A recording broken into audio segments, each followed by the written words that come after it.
මචං Google Map නැතත් මුළු ගමේම ඕපදූප ටික හරියටම දන්න ණයගත් එක පැනලා යන පාර කලින්ම දන්න ඉන්ටර්නෙට් එකට වඩා වේගෙන් කට වැඩ කරන බෑඩ් ඇස් ආච්චි කෙනෙක් දැකලා තියෙනවද? අන්න ඒ වගේ නපුරු ආච්චි කෙනෙක්ගේ පවුලම අනාථ කරපු පට්ට කොමඩි ගේම් එකක් තමයි තායි කිලාවි. පෙබරවාරි 27 රිලීස් වෙන මේ දෙමළ ෆිල්ම් එක මේ වෙද්දි IMDb 8.5ක රේටිංగ్ එකක් ගහලා තියෙන නිකන් නෙවෙයි මචන්. අපේ සුපිරි නලු සිවකාර්තිකයන් තමයි මේක ප්‍රොඩියුස් කරලා තියෙන්නේ. தியேட்டருக்கு வந்து தாய் கல்வி படத்தை பார்த்தே ஆகணும். ඉතින් අද අපි බලමු ඇයි හැමෝම මේ ආච්චිගේ ගේම් එක ගැන මෙච්චර ටොක් එකක් දාන්නේ කියලා. කතාව වෙන්නේ උසිලම්පට්ටි කියන ගමේ. මෙහෙ ඉන්නවා පවුණු තායි කියලා ආච්චි කෙනෙක්. මෙයා සාමාන්‍ය ආච්චි කෙනෙක් නෙවෙයි මචන්. පට්ටම දරුණු ගමේ ඕනම චණ්ඩියෙක් බයේ ගැහෙන පොලියට ණය දෙන බිස්නස් එකක් කරන පට්ටම බෑඩ් ඇස් කැරක්ටර් එකක්. කාගේවත් උදව්වක් නැතුව තනියම ගේම ගහන මේ ආච්චිට කායකවත් වල්පල් දොඩවන්නවත් ඕන එකමක් නැහැ. හැබැයි මචන් ප්ලොට් එක මාරු වෙන්නේ ආච්චි ලෙඩ වෙලා එකපාරටම ඇඳට වැටුනමයි. கிளவி செத்துருவான்ல. දැන් ගමේ උන් පට්ට හැපි. ආච්චිගෙන් වෙන් වෙලා හිටපු නොසන්ඩාල පුත්තු ටිකත් පට්ට හැපි.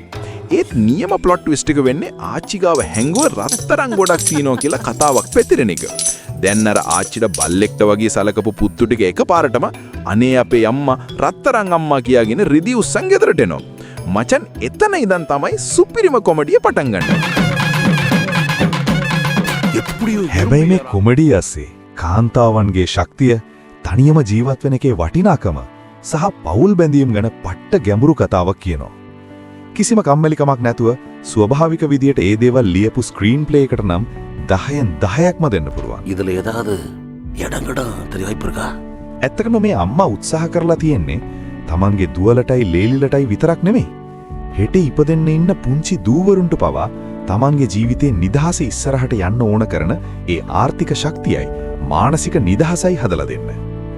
තමන් දරුණුයි කියලා ලෝකෙට පෙන්නුවට ඈ ඇතුලෙන් කොච්චර දේවන් හිතලා වැඩ කරලා තියනවද කියලා දැනෙද්දි සිරාවටම ඇස් දෙකට කඳුළු වෙනවා මචං.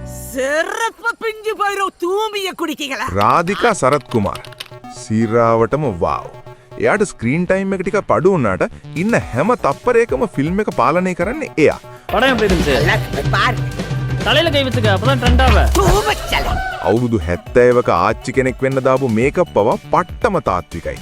පට්ටම ක්ලාසි ඇක්ටිං එකක්. ඒ වගේම අර පුත්තු ටික විශේෂයෙන්ම බාලා සරවණන් පට්ට විදියක හිනස්සනවා. සිංගම්පුලි, අරුල් දොස්, මුනිෂ්කාන් සෙට් එකේ කෙමිස්ට්‍රි එක පට්ටම පර්ෆෙක්ට්. හොඳ පැති ගැන බැලුවොත් රාධිකාගේ සුපිරිම රංගනය. බුට්ටු බලව. ස්වභාවිකව ගලාගෙන යන ලස්සන පණිවිඩය සහ කමල් හසන්ගේ පරණ සින්දු පාවිච්චි කරපු විදිහ. විශේෂයෙන්ම ඇම්බියුලන්ස් සීන් එක නම් පීක්ම තමයි. නරක පැති විදියට පළවෙනි භාගයේ කොමඩි ටිකක් රෙපිටිටිව් වගේ දැනෙන වෙලාවල් තියෙනවා. රාධිකාට තව වැඩිපුර ස්ක්‍රීන් ටයිම් එකක් තිබුණා නම් හොඳයි කියලා හිතෙනවා. ඒ වගේම මුල හරිය ටිකක් ස්ලෝ නිසා ඉවසීමෙන් බලන්න ඕන මචං. අවසාන වශයෙන් කිව්වොත් තායි කිලාවි කියන්නේ 2026 දී බලන්නම ඕන ලිස්ට් එකට දාන්න පුළුවන් පට්ට ෆිල්ම් එකක්. පවුලේ හැමෝටම එකට ඉඳන් බලන්න පුරුවන්. රාධිකාගේ කම්බැක් එක බලන්නම වුණත් ටිකට් එකක වටිනාකම දිනවා. ඉතින් උඹලා තායි කිලාවි බැලුවද? බැලුවනම් උඹලගේ රේටිං එකත් කමෙන්ට් එකක දාපම්. වීඩියෝ එකට ලයික් එකක් දාලා සබ්ස්ක්‍රයිබ් කරලා බෙල් අයිකන් එකත් ඔබපම් මචං. එතකොට සිනේ රීල්ස් LKගේ ඊළඟ රිවිව් එක මිස් වෙන්නේ නැහැ.